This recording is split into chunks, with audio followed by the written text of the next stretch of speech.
c'est le football qui joue ce rôle aujourd'hui. Oui, du moins le lien est trouvé pour parler justement de football. Venons-en à cette grande désillusion des Sénégalais. Des Sénégalais après l'élimination des Lions dès le premier tour du mondial. Vous êtes sociologue, Madame Fatou Sarsow. Est-ce que vous comprenez justement le sentiment de déception, de désillusion qui anime les Sénégalais après cette élimination? Oui, bien sûr. Les gens se sont projetés avec tellement de rationalisme qu'effectivement, c'est à la hauteur de leur propre projection qui n'était pas basée sur des choses factuelles. Mais quand on prend le recul, moi je me dis, pour nous chercheurs, le processus est aussi important que le produit. Le processus, on était dans une logique de reconstruction du football sénégalais, en tout cas d'une équipe nationale, qui quand même a donné des satisfactions tout au long du parcours. Mais au lieu de regarder comment petit à petit on a construit cela, mais en même temps avec beaucoup de lucidité, de voir quelles sont les limites et nos failles pour les prochaines échéances, les aborder avec plus de chances de réussite, nous nous sommes enfermés dans un système irrationnel, dans une bulle d'irrationalité. Oui. Mais une irrationalité extraordinaire cette fois-ci. Mais qu'on voyage même avec des marabouts. On nous a dit 63, je ne sais pas si c'est vrai ou pas. En tout cas, c'est énorme. Mais cette irrationalité-là... D'où nous provient justement cette irrationalité? Cette irrationalité, regardons un peu le parcours. Au début des années 2000, nous avons assisté pour la première fois au Sénégal à des passations de services dans des ministères où c'est des marabouts qui sont venus faire leur libation devant la télévision, en jetant leur cola, en jetant leur mille, en mettant leur gris-gris sur le fauteuil du ministre. Dans ce Sénégal? Oui, tout le monde, c'est à la télévision qu'on nous a montré tout cela. Donc, quand l'élite, au plus haut niveau, réfléchit de cette manière, en rentrant dans un irrationalisme qui n'a aucune logique, comment voulez-vous qu'à un niveau inférieur, on ne le fasse pas? Parce que le ministère du Sport, c'est aussi le gouvernement. Si c'est le ministère du Sport qui a convoyé 63 féticheurs ou marabouts, ou je ne sais pas, pour pouvoir gagner, il faut se poser des questions. C'est-à-dire, on est en train de rompre avec le modèle religieux du Djef Djel, du Nyak Djarignou, pour te dire maintenant, en fait, c'est les 10 heures de bonne aventure qui vont te permettre. Et là, on est en train d'annihiler toute volonté, toute ambition de se construire sur la base de l'effort, mais de rester dans la facilité. Mais justement, ces charlatans, prédicateurs, vendeurs d'illusions, de rêves, comment en sommes-nous arrivés à aller jusqu'à confier notre destin, jusqu'à oublier notre capacité à l'exploit, à remporter des victoires grâce à notre génie? Je vous parlais justement de ce talent sénégalais. Non seulement le talent sénégalais, il faut retourner c'est-à-dire l'irrationalisme dans lequel on est rentré. Pour moi, d'abord, il faut retourner dans l'Afrique d'une manière entière. Il y a notre collègue Omar Dioum dans ses différents livres pour montrer les inventeurs africains et autres. Aujourd'hui, la science est en train d'importer toutes les hypothèses de Cheikh Anta Diop sur la naissance de la science dans le continent africain. On était d'abord un continent de la science. Aujourd'hui, Jacques Attali nous dit tout ce qui est GPS, tout ce qui est informatique. C'est ici que ça a été, les bases qui ont permis de le faire, de la triangulation, c'est né ici en Afrique. Les mathématiques, les 4 opérations sont nées ici en Afrique. On a découvert la tablette qui le montre en 1950. Ça a été découvert en RDC Congo. Donc, c'est l'Afrique qui a produit la science au départ. Mais c'est vrai, les traumatismes que nous avons connus, l'esclavage, la colonisation, nous a ôté toute possibilité et il fallait se réfugier. Finalement, on rentre dans le rationnel quand on est dans la défensive, quand on est dans la peur.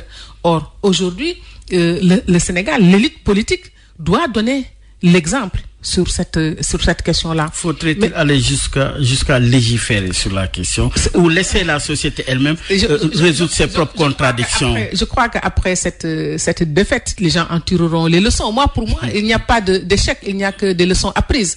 Mais il y a aussi quelque chose de dire sur ce football-là que je trouve extraordinaire comme sociologue. C'est à la fois une approche économique du football, c'est culturel, mais c'est aussi social, c'est politique. Parce que le football, comme je dis, aujourd'hui est devenu le seul espace de convergence de nos pluralités et de nos multiples identités. C'est le seul moment où le Sénégalais il faut qu'on le réanalyse pour pouvoir nous l'approprier de manière positive pour le futur et l'avenir. Et d'ailleurs, je dis c'est dommage ce qui s'est passé à Moscou. Le chef de l'État, ses conseillers auraient pu lui demander d'inviter aussi les autres leaders politiques, parce que ça devrait être un moment non plus politique, mais un moment de cohésion nationale. C'est vrai que peut-être qu'ils sont très nombreux, mais quand un Malick Gakou s'est déplacé jusqu'à Moscou, ses conseillers auraient pu lui proposer de le faire et ça aurait été magnifique. D'ailleurs, la première dame, d'autant plus qu'il y avait de la place, puisque la première dame, elle qui a la sensibilité du peuple, est allée se retrouver du côté du peuple. Mais cette intuition féminine de poser les actes au moment qu'il faut, je crois que là, je vais chahuter, les hommes ne l'aiment pas. Et c'est dommage. Mais pour revenir à quelque chose de plus sérieux, je crois que ça aurait été une possibilité d'envoyer un message magnifique, de dire que ce football-là nous appartient à nous tous et nous devons tous investir là-dessus. Mais il nous faut plus de rationalité. Le football, c'est de la science aujourd'hui. Et rien d'autre. Il faut que les Sénégalais analysent leurs limites, leurs failles à tous les niveaux possibles. Mais en même temps, qu'ils soient tout à fait, à mon avis, logiques avec eux-mêmes. On est dans un monde où d'autres n'ont pas eu la chance d'y aller. Mesurons aussi les succès qui ont été obtenus et regardez sans faiblesse aucune aussi nos failles. Et je crois que l'avenir sera meilleur pour nous tous. Mais pour que nous puissions aller vers cet avenir-là, soyons plus rationnels et laissons nos émotions de côté. Le réalisme au bout et à la fin. Mais justement, c'est le mot de la fin. Que doit-on faire finalement? Les enseignements, il faudrait les tirer puisque justement cette campagne a mobilisé des milliards et des moyens de l'État. Cela doit-il passer par perte et profit? Cela ne devrait pas l'être. À mon avis, il faut aussi regarder comment les autres pays fonctionnent. C'est bien que des supporters aillent partout. Si les gens croient au football, nous avons les moyens de mobiliser nos ressources pour pouvoir y aller. En réalité, en fait, je crois que les ressources, il faut les regarder aussi en termes d'investissement. Si nous avions pu progresser, plus nous aurions progressé dans cette compétition, le Sénégal aurait absolument gagné aussi. Donc, il ne faut pas simplement s'arrêter au fait des dépenses, mais quel que soit Alpha, les dépenses doivent être faites de manière rationnelle. Aujourd'hui, où le Sénégal dit résolument s'inscrire dans ce qu'elle appelle la gestion axée sur les résultats, il faudrait bel et bien aussi que cette approche puisse s'appliquer à l'ensemble des politiques budgétaires qu'ils sont en train de mettre en place. Et je crois, avec plus de rigueur, de logique et de principes sur lesquels tout le monde peut être d'accord, nous pouvons nous en sortir.